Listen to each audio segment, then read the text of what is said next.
दोस्तों, कभी कभी इंसान अपनी आदतों को लेकर इस कदर मजबूर हो जाता है कि अपनी चाहतों को पूरा करने के लिए किसी भी हद तक कदम उठा सकता है और अपनी चाहतों को पूरा करने के लिए वो कुछ भी करने को तैयार हो जाता है, जिसकी वजह से उसे कई तरह की परेशानियों का भी सामना करना पड़ जाता है और जब तक उसे होश आता है तब तक बहुत ज़्यादा देर हो चुकी होती है। एक लड़की जो दिखने में जितनी खूबसूरत थी उतनी ही चंचल भी थी। वो जब भी किसी से बातें करती थी तो हर कोई उस लड़की का दीवाना हो जाता था, चाहे गली मोहल्ला हो या फिर आसपास के लोग हों। हर कोई उस लड़की को पाने की तमन्ना रखता था, मगर वो लड़की किसी के भी हाथ नहीं आती थी। लेकिन उसकी मात्र एक छोटी सी गलती की वजह से उस लड़की के जीवन में ऐसी तबाही आती है कि जिसकी शायद किसी ने भी कल्पना कभी सपने में भी नहीं की होगी। नमस्कार, प्रणाम। मैं आपका भाई, आपका दोस्त, और आप देख रहे हैं द कीप क्राइम। दोस्तों, आज की जो सच्ची कहानी मैं आपको सुनाने वाला हूं, ये सच्ची कहानी है उत्तर प्रदेश की राजधानी लखनऊ शहर की। लखनऊ शहर का एक इलाका है मलिहाबाद। ये बात है 24 फरवरी 2020 की रात के लगभग 9 बजे के आसपास। दरअसल मलिहाबाद रेलवे स्टेशन की रेल की पटरी पर एक लड़की की लाश रेलवे स्टेशन के मास्टर को मिलती है। स्टेशन मास्टर जैसे ही लाश को देखते हैं तो तुरंत इसकी सूचना नज़दीकी थाने में देते हैं।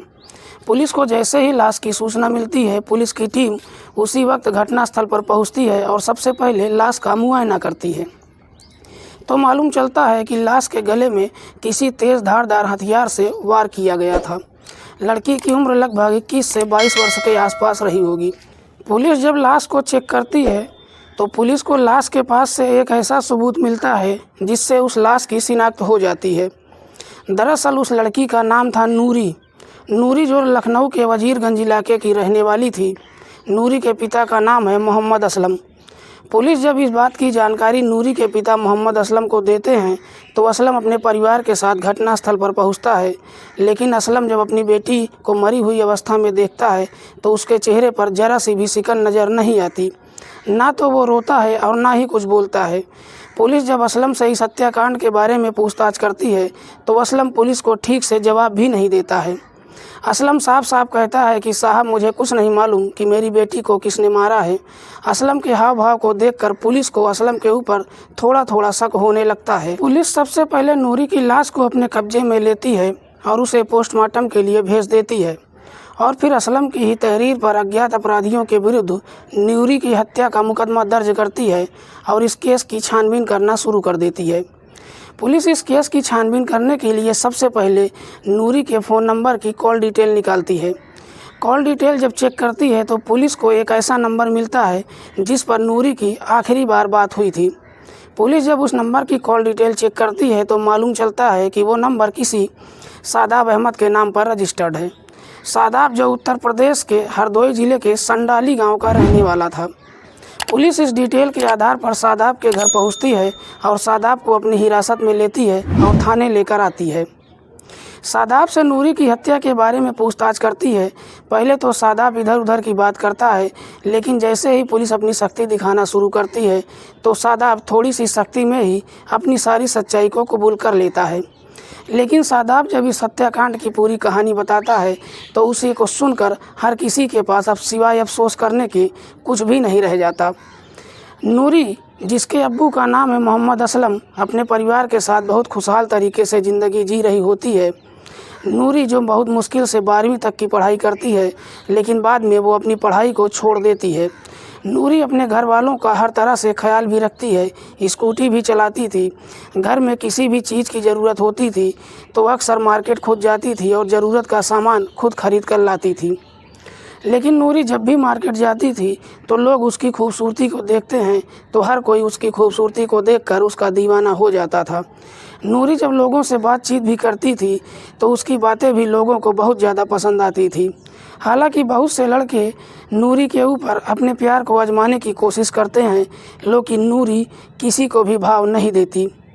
जैसे जैसे समय गुजरना शुरू होता है तो आखिरकार एक दिन नूरी की उसके ही इलाके में रहने वाले एक लड़के सुल्तान से उसकी मुलाकात होती है। लेकिन सुल्तान सिर्फ नाम का ही सुल्तान नहीं था, बल्कि अपने एरिया का काफ़ी दबंग और अपराधी प्रवृत्ति का आदमी था। नूरी की जब मुलाकात सुल्तान से होती है तो नूरी सुल्तान को देखकर उसे पहली ही नज़र में अपना दिल दे बैठती है। उसके बाद नूरी और सुल्तान के बीच में प्रेम प्रसंग शुरू हो जाता है और दोनों ही अक्सर एक दूसरे से मुलाकात करना शुरू कर देते हैं और अक्सर देर रात तक फ़ोन पर कभी ऑडियो कॉल में तो कभी वीडियो कॉल में बातचीत करना भी शुरू कर देते हैं। धीरे धीरे दोनों का प्यार आपस में परवान चढ़ता है तो ये दोनों आपस में शादी करने का फ़ैसला भी कर लेते हैं। लेकिन नूरी के माता पिता इस शादी के लिए मंजूरी नहीं देते हैं, जिसकी वजह से नूरी अपने घर वालों के खिलाफ़ जाकर सुल्तान के साथ लव मैरिज कर लेती है और शादी के बाद एक किराए के कमरे में सुल्तान के साथ रहने लगती है।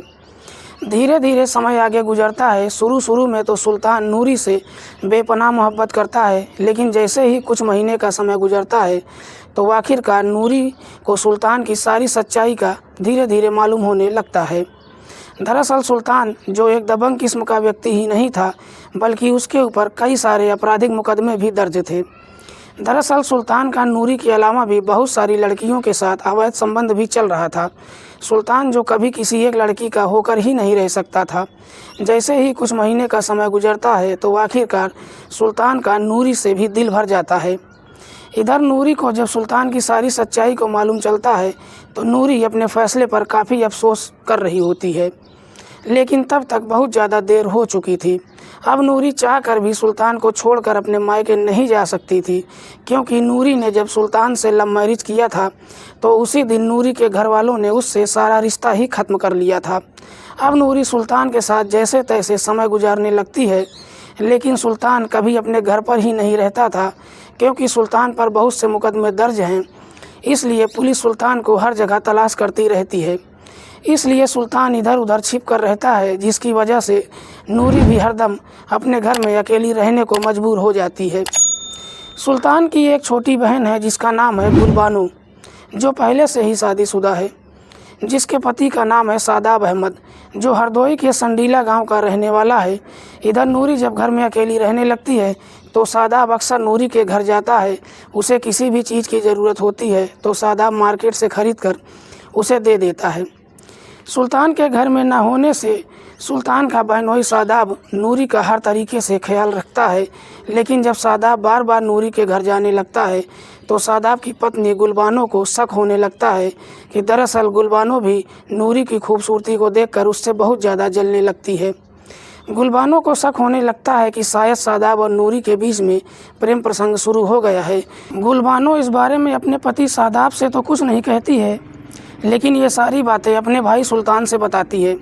सारी बातें सुनकर सुल्तान अपने बहनोई सादाब को फ़ोन करता है और उसे साफ साफ मना कर देता है कि आज के बाद तुम्हें मेरे घर जाने की कोई ज़रूरत ही नहीं है। लेकिन सुल्तान के मना करने के बावजूद भी सादाब उसकी बात नहीं मानता है और अक्सर नूरी के पास जाता ही रहता है। दरअसल कहीं न कहीं सादाब भी नूरी को पसंद करने लगा था, लेकिन सादाब ने कभी भी खुलकर अपने दिल की बात नूरी से नहीं कहा था। लेकिन सुल्तान के मना करने के बावजूद भी जब सादाब नूरी से मिलना जुलना बंद नहीं करता है तो सादाब की पत्नी गुलबानो सुल्तान को फ़ोन करती है और उससे झूठ बोलती है। गुलबानो सुल्तान को बताती है कि दरअसल गलत सादाब नहीं, गलत तुम्हारी बीवी नूरी है। नूरी का सादाब के साथ ही नहीं बल्कि बहुत सारे लोगों के साथ अवैध संबंध चल रहा है। गुलबानो जैसे ही इस तरीके का गलत इल्ज़ाम नूरी पर लगाती है, उसे सुनकर सुल्तान गुस्से से आग बबूला हो जाता है। सुल्तान ने भी नूरी को काफ़ी समझाने की कोशिश करता है, लेकिन नूरी सिर्फ एक ही बात की रट लगाए रहती है कि मेरा किसी के साथ भी कोई अवैध संबंध नहीं है। लेकिन सुल्तान को नूरी की बात पर ज़रा सा भी भरोसा नहीं होता है और सुल्तान को भी नूरी पर शक हो जाता है। इधर बार बार मना करने के बावजूद भी सादाब नूरी से मिलना जुलना बंद नहीं करता है, तो सुल्तान को पूरा यकीन हो जाता है कि शायद सादाब का नूरी के साथ अवैध संबंध चल रहा है। जैसे ही सुल्तान को यकीन हो जाता है तो सुल्तान उसी वक्त नूरी को इस दुनिया से हटाने के लिए फ़ैसला कर लेता है। सुल्तान नूरी को इस दुनिया से हटाने के लिए अपनी बहन गुलबानो को भी अपने साथ षड्यंत्र में शामिल कर लेता है और साथ ही साथ इस षड्यंत्र में अपने बहनोई सादाब को भी शामिल कर लेता है। लेकिन सादाब नूरी को मारने के षड्यंत्र में शामिल होने से साफ इनकार कर देता है। सादाब जब नूरी को मारने से मना कर देता है तो सुल्तान सादाब को ही धमकी देते हुए कहता है कि अगर तुमने मेरा काम नहीं किया तो मैं तुमको ही इस दुनिया से सदा के लिए हटा दूंगा। इसलिए शादाब अपनी जान बचाने के लिए नूरी की हत्या करने वाले षड्यंत्र में शामिल हो जाता है। 24 फरवरी 2020 को जब सुल्तान अपनी पेशी के लिए कचहरी जाता है तो नूरी भी उससे मिलने के लिए जाती है। नूरी जब सुल्तान से मिलने के लिए तैयार होती है तो उधर गुलबानो और उसका पति शादाब उसी दिन नूरी को इस दुनिया से हटाने का फैसला कर लेते हैं।